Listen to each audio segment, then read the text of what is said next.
Hello friends, स्वागत है आपके अपने YouTube channel Sunil science classes पर। तो दोस्तों, कैसे हो आप सब।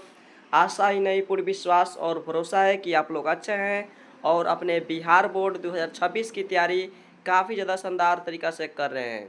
उसी तैयारी को और भी ज़्यादा शानदार बनाने के लिए हम आज आपके लिए लेकर आ गए हिंदी का मोस्ट वीवी ऑब्जेक्टिव क्वेश्चन, जो कि आपको बोर्ड परीक्षा में डायरेक्ट क्वेश्चन देखने को मिलेगा। तो चलिए, ज़्यादा वीडियो को देर नहीं करते हैं और वीडियो करते हैं स्टार्ट।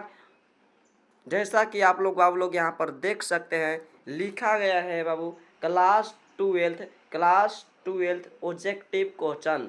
बाबू क्या लिखा है? Class twelfth objective question Bihar board. और ये बात की जाए किस चैनल पे तैयारी करवाया जा रहा है, तो चैनल का नाम है बाबू सुनील साइंस क्लासेस। आपको जाना है, सर्च करना है सुनील साइंस क्लासेस। आपको लोगो कुछ इस प्रकार से लौकेगा और वही हम लोग का चैनल है जिसपे क्लास ट्वेल्थ के, क्लास टेंथ के वीवीआई ऑब्जेक्टिव सब्जेक्टिव का पूरा सॉल्यूशन है। और इतना आप लोग जितना चैनल पे करवाया जा रहा है, अगर आपको वो प्रश्न याद है तो आपका बिहार बोर्ड में छूटने का चांस नहीं है। तो चलिए, ज़्यादा वीडियो को देर नहीं करते, वीडियो करते हैं स्टार्ट। और एक बात कि आप लोग अगर इस चैनल पे नए हो तो चैनल को लाइक कीजिए, सब्सक्राइब कीजिए तथा शेयर कीजिए, ताकि और भी आपके छोटे भाई बहन 2026 के बिहार बोर्ड में अपना रिजल्ट बेहतर ला सके। तो चलिए आगे बढ़ते हैं। और यहाँ पर लिखा गया है बाबू टॉपिक है हमारा अर्धनारीश्वर। अर्धनारीश्वर यानी कि चैप्टर की बात की जाए तो चैप्टर 4। और अर्धनारीश्वर के लेखक कौन है? तो रामधारी सिद्दीनकर। बाबू सबसे पहले आपको यही पूछेगा कि अर्धनारीश्वर के लेखक कौन है? तो रामधारी सिद्दीनकर। अर्धनारीश्वर किसका प्रतीक है? तो शिव और पार्वती का अकल्पित रूप है। ये सब हम लोग चैप्टर में देखने वाले हैं। तो काफ़ी ज़्यादा वीडियो मज़ेदार होने वाला है। वीडियो को आप लोग कट मत कीजिएगा, क्योंकि इस टॉपिक से हम लोग 50 प्रश्न देंगे। और यह अगर आपको 50 प्रश्न याद है तो आपका बोर्ड परीक्षा में 100% श्योर है कि आपका ऑब्जेक्टिव क्वेश्चन छूटेगा नहीं। अगर आप लोग चैप्टर 1 का वीडियो, चैप्टर 2 का वीडियो, चैप्टर 3 का वीडियो नहीं देखे हैं तो जाइए अभी प्लेलिस्ट में वीडियो के और वहाँ देखिए कि चैप्टर 1 और चैप्टर 2 का वीडियो डाल दिया गया है। तो चलिए वीडियो करते हैं स्टार्ट।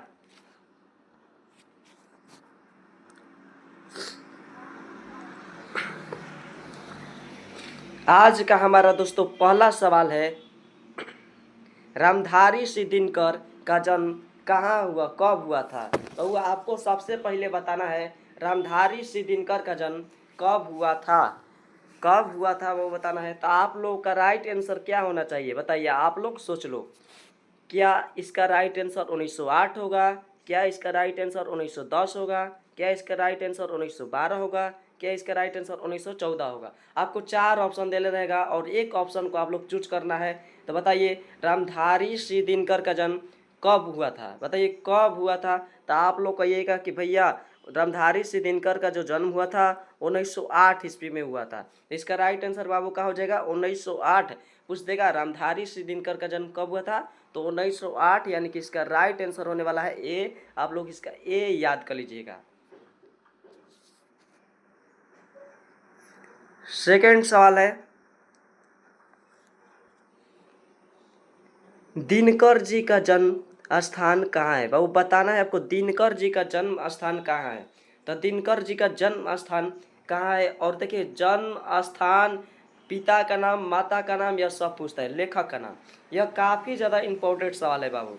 अब अभी तक से ही आप लोग चैनल को लाइक नहीं किए तो लाइक ठोक दीजिए, और यह तमाम दोस्तों के पास शेयर करना है यह वीडियो, ताकि सबका रिजल्ट अच्छा है।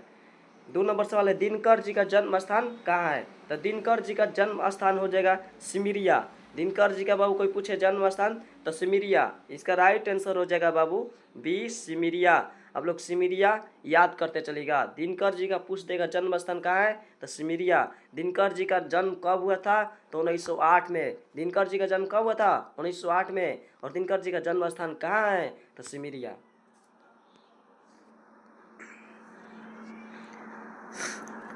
आगे है 3 नंबर सवाल, अर्धनारीश्वर के लेखक कौन है? बाबू हम लोग वहीं पर बताए चैप्टर पहले वहीं पर अर्धनारीश्वर के लेखक कौन है? तो अर्धनारीश्वर के लेखक कौन है? तो रामधारी सिंह दिनकर। अर्धनारीश्वर के कोई पूछ देगा लेखक, तो माने अर्धनारीश्वर जो चैप्टर 4 है उसका लेखक कौन है? तो रामधारी सिंह दिनकर। आप लोग इसका राइट आंसर सी मारिएगा और सी याद कर लीजिए। वीडियो को लास्ट तक से देखते रहिएगा, तभी आपको मजा देने वाला है। और एक भी प्रश्न आपको बिहार बोर्ड में छूटेगा नहीं। 4 नंबर सवाल है, अर्धनारीश्वर किस देवता का काल्पित रूप है? बाबू अर्धनारीश्वर किस देवता का काल्पित रूप है? तो चैप्टर में हम बताए थे शिव का। यह शिव और पार्वती का कल्पित रूप था, यानी कि अर्धनारीश्वर शिव का कल्पित रूप है। अर्धनारीश्वर शिव का कल्पित रूप है। इसका राइट आंसर जो हो जाएगा वो आपका हो जाएगा कौन सा? तो राइट आंसर हो जाएगा बी हो जाएगा। आगे सवाल को बढ़ाया जाए। आगे है 5 नंबर सवाल हम लोग का, अर्धनारीश्वर का आधा अंक किसका प्रतीक है? बाबू बताना है आपको, अर्धनारीश्वर का आधा अंक किसका प्रतीक है? क्या पुरुष और नारी का, क्या देव और असुर का, क्या स्त्री और देवता का, क्या पशु और मानव का? आपको बताना है बाबू इसका उत्तर। इसका उत्तर कौन सा हो जाएगा? तो पुरुष और नारी का। आप लोग देखे होंगे कि अर्धनारीश्वर जो उसमें मुख्य रूप से शिव और पार्वती का दिखाया गया है कि उसमें शिव पुरुष थे और नारी भी माने पुरुष और नारी का दिखाया गया है। इसका राइट आंसर क्या हो जाएगा? ए हो जाएगा। और काफ़ी ज़्यादा मोस्ट इंपॉर्टेंट सवाल है।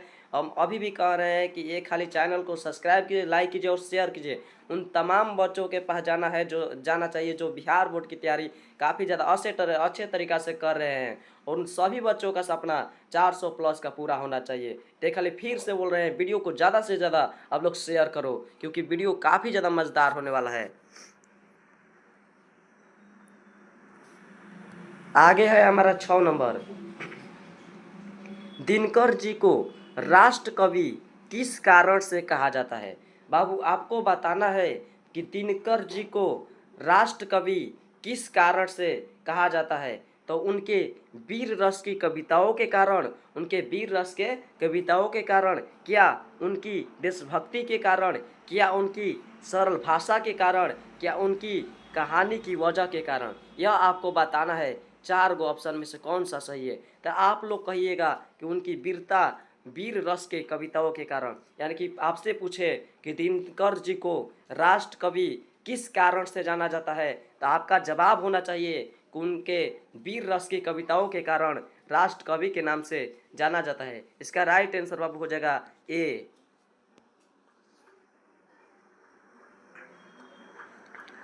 7 नंबर सवाल है, अर्धनारीश्वर अर्धनारीश्वर का क्या प्रतीक है? वो बताना है अर्धनारीश्वर का क्या प्रतीक है। तो इसका राइट आंसर हो जाएगा स्त्री शक्ति, स्त्री की शक्ति। बाबू इसका राइट आंसर क्या हो जाएगा? सॉरी बी नहीं होगा। इसका राइट आंसर हो जाएगा स्त्री और पुरुष की समानता। स्त्री और पुरुष की समानता पूछते अर्धनारीश्वर का क्या प्रतीक है? तो आपको मारना है स्त्री और पुरुष की समानता। इसका राइट आंसर ए हो जाएगा।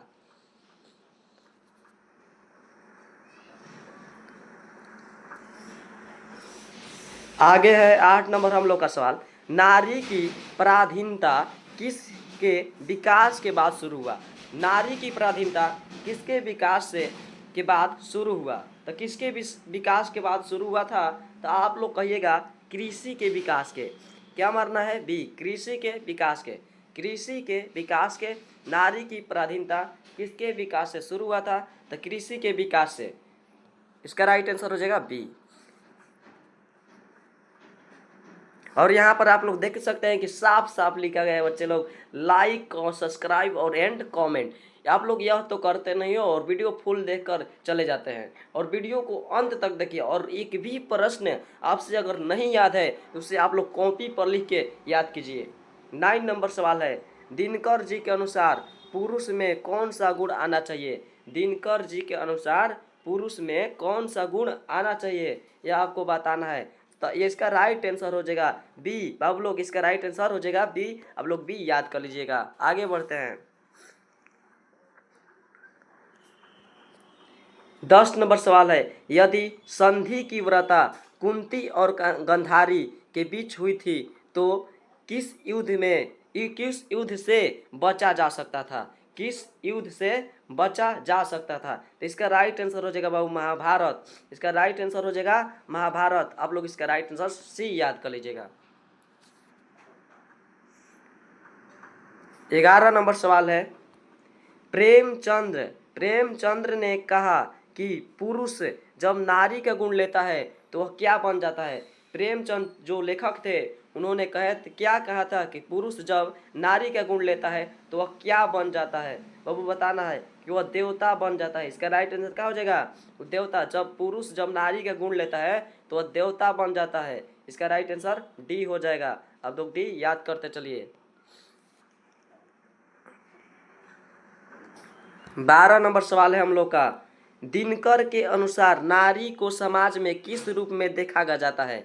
दिनकर के अनुसार नारी को समाज में किस रूप से में देखा जाता है। तो इसका राइट आंसर क्या हो जाएगा वो लोग, नागिन की तरह। इसका राइट आंसर क्या हो जाएगा, नारी को, दिनकर जी के अनुसार नारी को समाज में किस रूप में देखा जाता है, नागिन की तरह बाबू देखा जाता है, नागिन की तरह। इसका राइट आंसर हो जाएगा बी। आप लोग बी याद करते चलिएगा।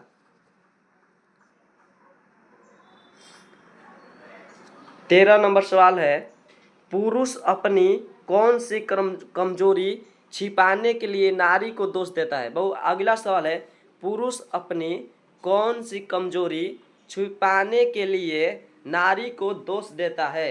तो नारी को कौन, नैतिक कमजोरी। बाबू इसका राइट आंसर क्या हो जाएगा, नैतिक कमजोरी। पुरुष अपनी कौन सी कमजोरी छुपाने के लिए नारी को दोष देता है, तो नैतिक कमजोरी हो जाएगा। इसका राइट आंसर हो जाएगा डी। बाबू लोग याद करते चलिए।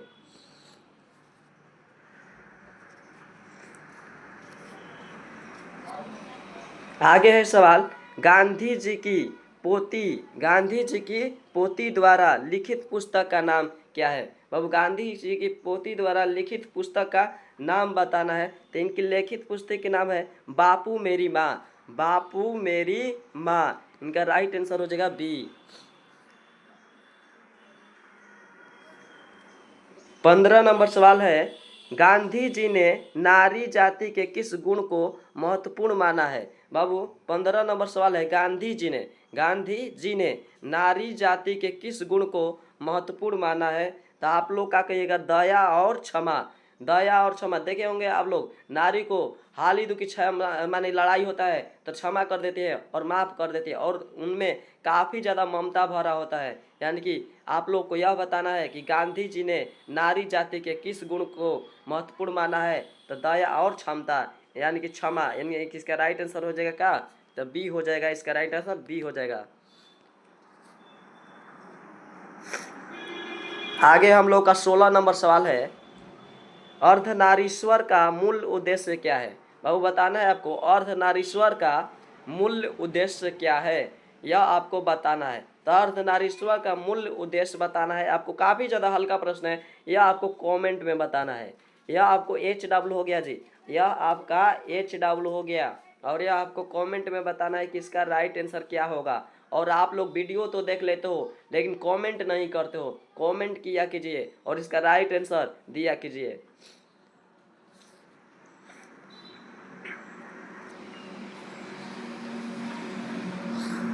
आगे 17 नंबर सवाल है, दिनकर जी का कुरुक्षेत्र किस प्रकार की रचना है। बाबू दिनकर जी का कुरुक्षेत्र किस प्रकार का रचना है। दिनकर जी का कुरुक्षेत्र की बात की जाए तो किस प्रकार की रचना है, तो निबंध है। क्या है बाबू, निबंध। तो इसका राइट आंसर बी हो जाएगा। दिनकर जी का कुरुक्षेत्र किस प्रकार की रचना है, तो निबंध। इसका राइट आंसर हो जाएगा बाबू बी। इसे आप लोग याद कर लीजिएगा। आगे है 18 नंबर सवाल, नारी के गुणों में कौन सा गुण प्रमुख है। नारी के गुणों में कौन सा गुण प्रमुख है, तो सहिष्णुता। इसका राइट आंसर क्या हो जाएगा, सहिष्णुता। इसका राइट आंसर ए हो जाएगा। आप लोग इसका राइट आंसर ए याद कर लीजिएगा।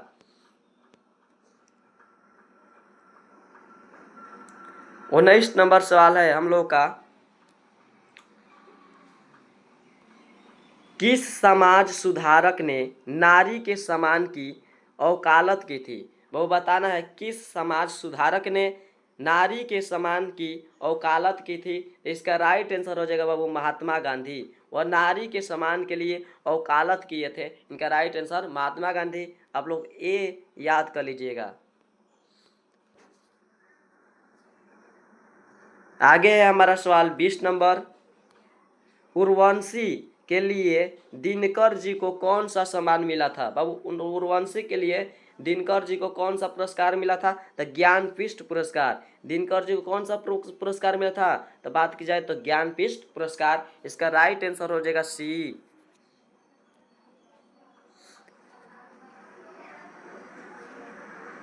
आगे है हमारा सवाल 21 नंबर बाबू।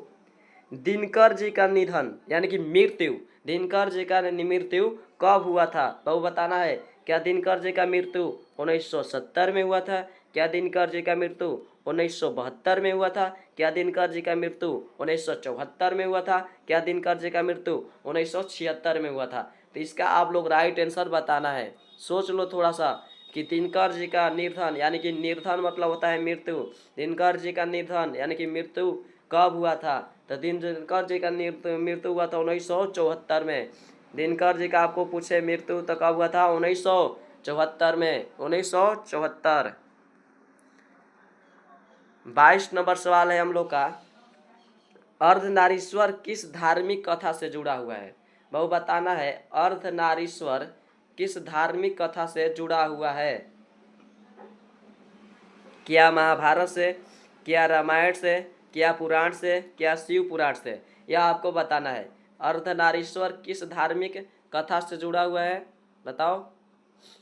तो यह हो जाएगा बाबू आपका राइट आंसर शिव पुराण से। कौन सा? शिव पुराण से इसका राइट आंसर हो जाएगा डी। आप लोग याद कर लीजिएगा। और अभी भी आप लोग चैनल पर नए हैं तो चैनल को लाइक शेयर और कमेंट कीजिए, ताकि और तमाम बच्चे पास ये वीडियो बोल जाना चाहिए। आप ही लोग ही ना कि देख के खाली छोड़ दो, इस तमाम बच्चे के पास शेयर करो ताकि उनका भी अच्छा रिजल्ट आए। 23 नंबर सवाल है। दिनकर जी ने नारी और पुरुष को कैसे देखा है? बाबू बताना है आपको। दिनकर जी ने नारी और पुरुष को कैसा देखा है? तो अलग अलग, समान, श्रेष्ठहीन, कमजोर, मजबूत। आया आपको बताना है कौन सा इसका राइट आंसर हो जाएगा। कौन सा राइट आंसर? तो जी जो दिनकर जी थे ना, वह नारी और पुरुष को समान देखे हैं, माने कि वो भेदभाव नहीं करते थे। यानी कि इसका राइट आंसर की बात की जाए तब भी हो जाएगा। 24 नंबर सवाल है। दिनकर जी ने किसके विचारों की वकालत की थी? बाबू बताना है आपको। दिनकर जी ने किसके विचारों की वकालत की थी? दिनकर जी ने किसके विचारों की वकालत की थी? तो मार्क्स लेनिन की, गांधी नेहरू की, गांधी मार्क्स की, टैगोर प्रेमचंद की। यह आपको बताना है। तो दिनकर जी जो थे वह किनके विचारों की वकालत है? तो गांधी और मार्क्स की। दिनकर जी तो थे गांधी और मार्क्स की, यानी कि राइट आंसर इसका सी हो जाएगा।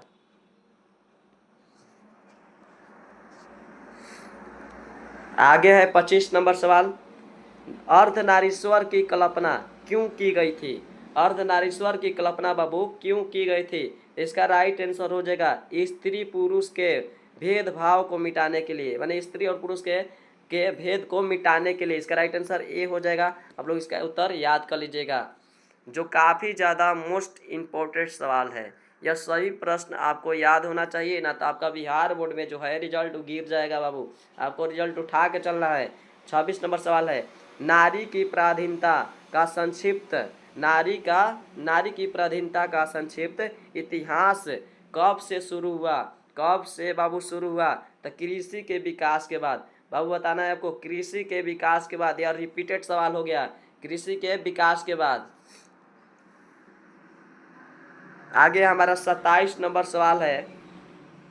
पुरुष किसे कमजोर दिखाने के लिए, पुरुष किसे कमजोर दिखाने के लिए नागिन जैसे शब्दों का उपयोग करता है?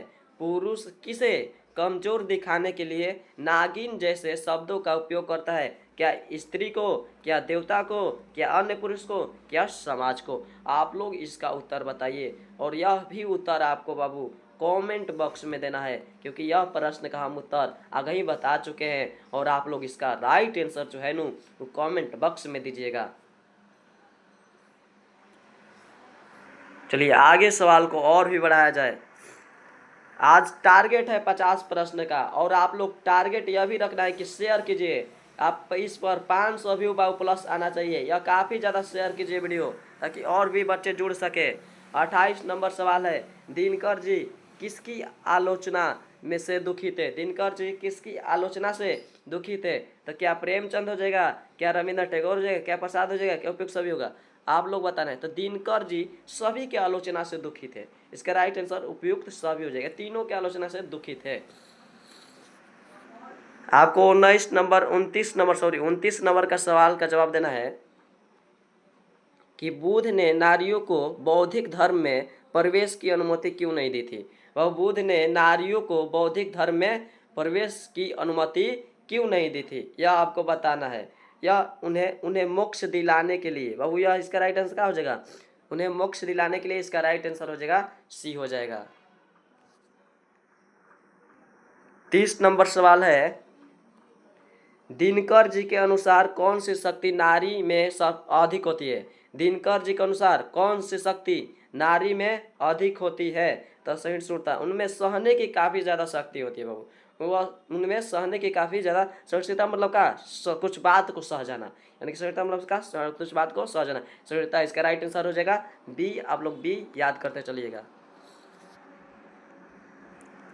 आगे हमारा 31 नंबर सवाल है, सवाल बढ़िया से देख लीजिए।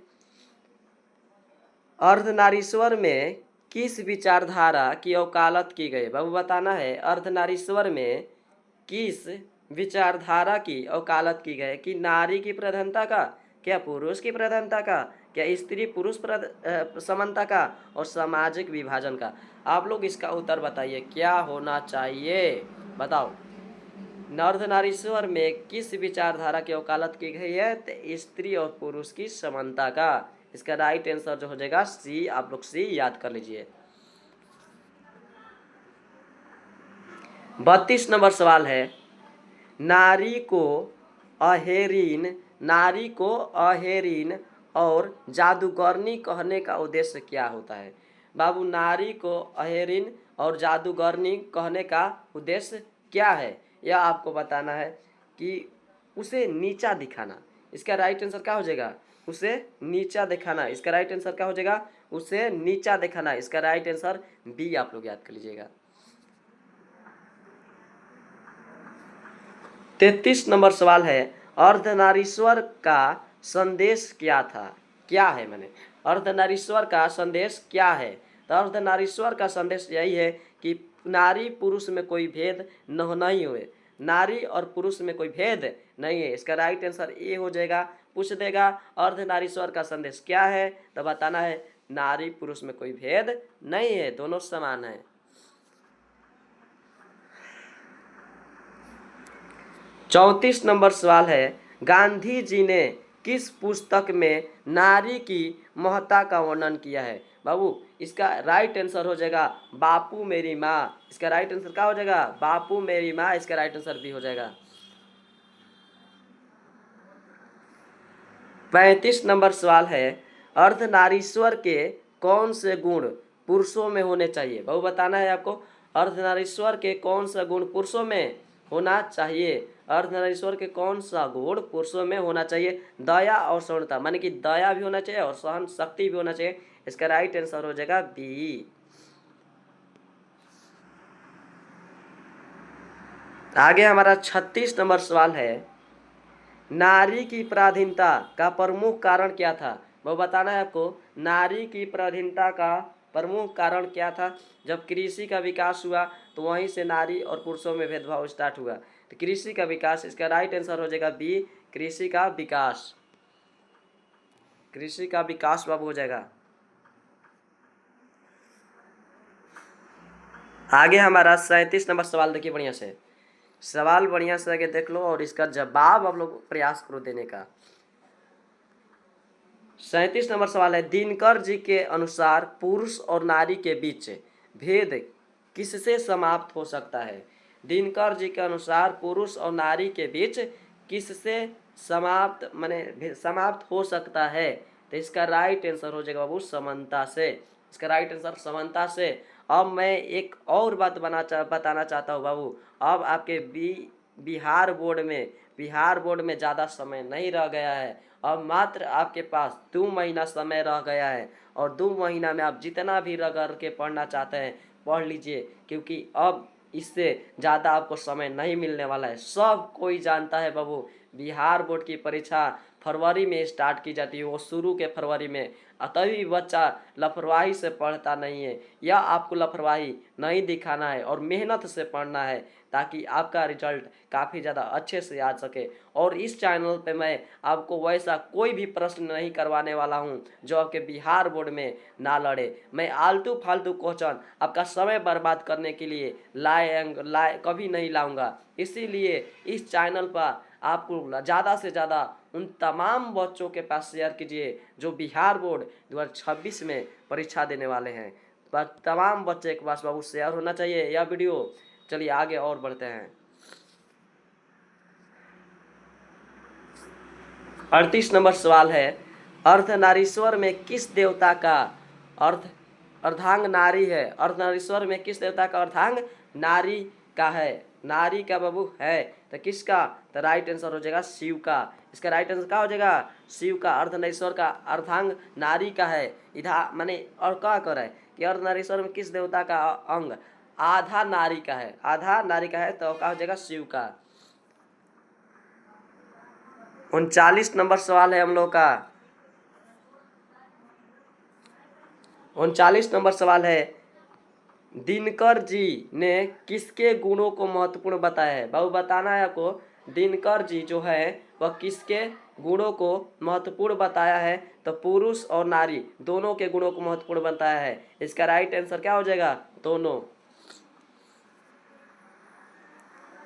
40 नंबर सवाल है हम लोग का, नारी के किस गुण से समाज को बचाया जा सकता है? वो बताना है आप लोग को, नारी के किस गुण से समाज को बचाया जा सकता है। यह भी आपका सवाल HW रहने वाला है और इसका राइट आंसर आप लोग क्या होगा? ए होगा, बी होगा, सी होगा, डी होगा। यह आपको कमेंट बॉक्स में बताना है और कमेंट आवेश करके बताइए, मैंने अवश्य करके बताइए, छोड़ना नहीं है बाबू कमेंट, एक भी प्रश्न छोड़ना नहीं है। काफ़ी ज़्यादा महत्वपूर्ण सवाल है ये। 41 नंबर सवाल है, दिनकर जी का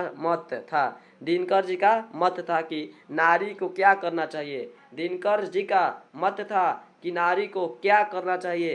पुरुषों के गुण को अपनाना चाहिए। बाबू पुरुषों के गुण को अपनाना चाहिए। इसका राइट आंसर क्या हो जाएगा? पुरुषों के गुण को अपनाना चाहिए।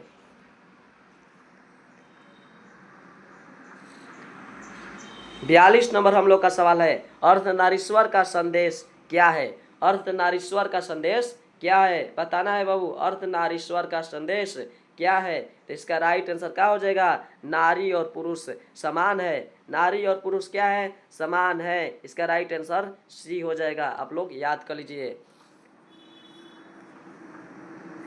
43 नंबर सवाल है, दिनकर जी ने नारी को किन शब्दों में समाज में देखा? दिनकर जी ने नारी को किन शब्दों में समाज में देखा? इसका राइट आंसर हो जाएगा बाबू नागिन। इसका राइट आंसर क्या हो जाएगा? नागिन हो जाएगा। 44 नंबर हम लोग का सवाल है, अर्धनारीश्वर में किसके विचार की वकालत की गई? बाबू बताना है आपको, अर्धनारीश्वर में किसके विचारों की वकालत की गई है? क्या महात्मा गांधी, क्या जवाहरलाल नेहरू, क्या सुभाष चंद्र बोस, क्या सरदार वल्लभ भाई पटेल? इसका राइट आंसर हो जाएगा महात्मा गांधी। यानी कि इसका राइट आंसर वकालत कौन के? तो महात्मा गांधी थे। इसका राइट आंसर ए हो जाएगा। 45 नंबर सवाल है, नारी के किस गुण से समाज को बेहतर बनाया जा सकता है? नारी के किस गुण से समाज को बेहतर बनाया जा सकता है? दया और सहिष्णुता। दया और सहिष्णुता। इसका राइट आंसर ए होने वाला है, दया और सहिष्णुता। आगे की ओर बढ़े जाए। 46 नंबर बाबू सवाल है, दिनकर जी का विचार था कि नारी और पुरुष के बीच भेद को समाप्त होना चाहिए। क्यों समाप्त होना चाहिए? दिनकर जी का विचार था नारी और पुरुष के बीच भेद क्यों समाप्त होना चाहिए, यह आपको बताना है। क्या समानता के लिए, क्या शक्ति के लिए, क्या साहस के लिए, क्या शिक्षा के लिए? यह बाबू बताना है समानता के लिए। इसका राइट आंसर क्या हो जाएगा? समानता। इसका राइट आंसर आप लोग समानता मार लीजिएगा, ए हो जाएगा। आगे हमारा सवाल है 47 नंबर, अर्धनारीश्वर की कल्पना किसके रूप में की गई है? बहु बताना है अर्धनारीश्वर की कल्पना किसके रूप में की गई है? तो इसका राइट आंसर हो जाएगा शिव और पार्वती का। यह काफी ज्यादा मोस्ट इंपोर्टेंट सवाल है, माने कि हर साल यही सवाल दोहरा देता है। इसका राइट आंसर ए हो जाएगा।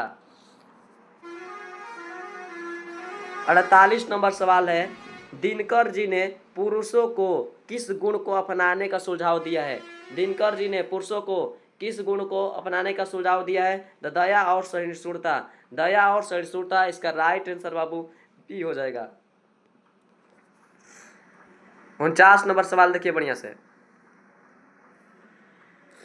49 नंबर सवाल है, अर्धनारीश्वर किस बात का प्रतीक है? वो बताना है अर्धनारीश्वर किस बात का प्रतीक है? क्या स्त्री पुरुष की समानता, स्त्री की श्रेष्ठता, पुरुष की श्रेष्ठता, स्त्री और पुरुष का विभाजन? इसका राइट आंसर हो जाएगा बाबू क्या? तो ए हो जाएगा, स्त्री और पुरुष की समानता। इसका राइट आंसर ए याद कर लीजिएगा।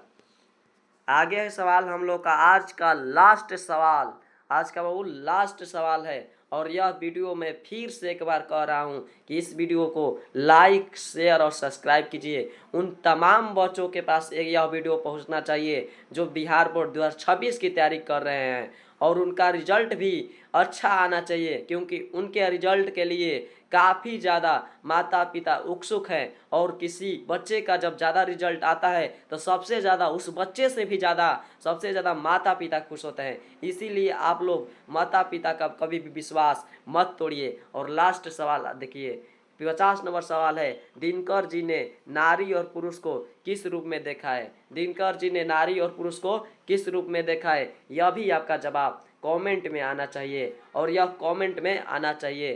तब तक के लिए मिलते हैं अगले वीडियो में, तब तक के लिए जय हिंद जय भारत।